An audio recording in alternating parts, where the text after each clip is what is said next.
আসসালামু আলাইকুম রহমতুল্লাহ। Welcome to my first blog. তো আপনারা সবাই কেমন আছেন? আমি আলহামদুলিল্লাহ আল্লাহ তাআলার রহমতে ভালো আছি।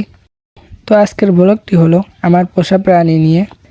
তো আমি সকাল সকাল আমাদের এই পাখির এখানে চলে আসলাম, তো এদের খাবার দেওয়ার জন্য। আপনারা দেখতেই পারছেন আমার এখানে 2টা খরগোশ রয়েছে আর রয়েছে কিছু পোষা পাখি। তো আমার এই খরগোশ 2টা কিন্তু এখন প্রাপ্তবয়স্ক হয়ে গিয়েছে। আমি কিনছিলাম 1 মাসের বাচ্চা, তো এখন অনেকটাই বড় হয়ে গেছে আলহামদুলিল্লাহ। তো ওরা এখন ব্রিডিং করা শুরু করে দিয়েছে, তো এটা আপনারা দেখতেই পারছেন।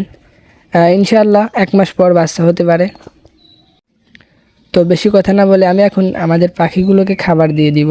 তো এইখানে বয়মের মধ্যে চীনা রাখা আছে, আর এইখানে দেখতে পারছেন আমাদের 2টা বাজরিকা পাখি রয়েছে, আর এইখানে 2টা প্রিন্স পাখি রয়েছে দেখতে পারছেন।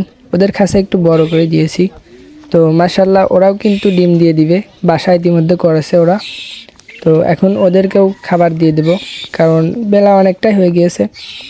তো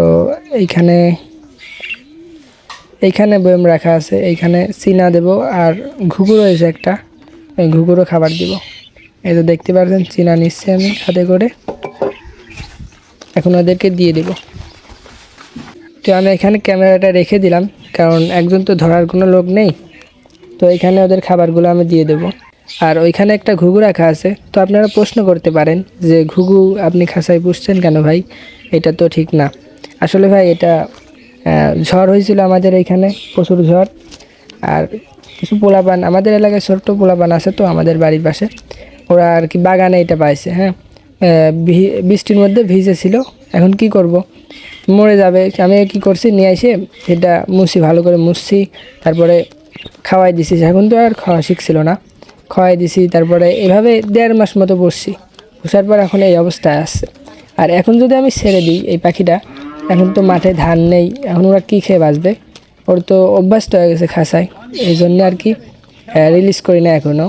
ইনশাআল্লাহ সামনে রিলিজ করা, সামনে যখন ধান হবে সেখন ছেড়ে দেওয়ার চেষ্টা করব।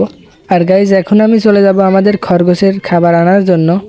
তো ওদের তো অনেক ক্ষুধা লেগেছে। তো আমি এখানে আমাদের বাড়ির পাশে একটা ক্ষেত আছে, এখানে আমাদের শাকসবজি চাষ করা হয়। তো এখানে কিছু কলমি শাক রয়েছে, সেই কলমি শাকগুলো এখন তো কিছুটা কেটে এনে এদেরকে দেবো খাওয়ার জন্য। তো ওই যে সামনে আমাদের কলমি শাকের ভুঁই। তো মাশাআল্লাহ কলমি শাকগুলো অনেক সুন্দর হয়েছে। তো এখান থেকে কিছুটা কেটে নেব। আর গাইজ হ্যাঁ, আমি কিন্তু ইউটিউবে একদমই নতুন, এরকম ভিডিও কিন্তু আগে আর করিনি। তো ভিডিওটি হয়তো তেমন একটা ভালো হবে না, তো আপনারা ক্ষমা দৃষ্টিতে দেখবেন আর দোয়া করবেন আমার জন্য, যেন সামনে ভালো ভিডিও দেওয়ার চেষ্টা করি। ইনশাআল্লাহ আপনাদের জন্য ভালো ভিডিও দেওয়ার চেষ্টা করব ইনশাআল্লাহ, তো আপনারা যদি পাশে থাকেন। তো এখন এই শাকগুলো আমি নিয়ে যাব, কারণ এই শাকগুলো নষ্ট হয়ে যাচ্ছে অলরেডি, ওদেরকে দিয়ে দিলে তা ওরা খেতে পারবে। তো এখন আমি নিয়ে চলে যাব। তো গাইজ এখন আমার ঘাস কাটা হয়ে গেছে, তো এখন আমি চলে যাব খরগোশের খাবারগুলো নিয়ে। তো গাইজ এখন চলে এসেছি, এই দেখো ওরা খাওয়ার জন্য অপেক্ষা করছে, ওদের অনেক খিদে লেগে গেছে। তো এখানে আমি কলমি শাকগুলো দিয়ে দিব। তো ওরা দেখেন কি সুন্দরভাবে খাচ্ছে মাশাআল্লাহ। আর এইখানে আমার 2টা কোকিলের ছাও আছে, এটাও কিন্তু আমি কোনো বাসা থেকে নিইনি, এটাও পোলাপান পাইছে। মানে গাছের নিচে পড়েছিল, ওর মা বাপ নেই, কী করবে, মারা যাবে, এই জন্য আমার কাছে দিয়ে গেছে। ওরা ভাত খাবে, ওরা ভাত খেয়ে আমি এই পর্যন্ত বড় করছি। তো এখন ওদের ক্ষুধা লাগছে, ওদেরকেও খাবার খাওয়াবো।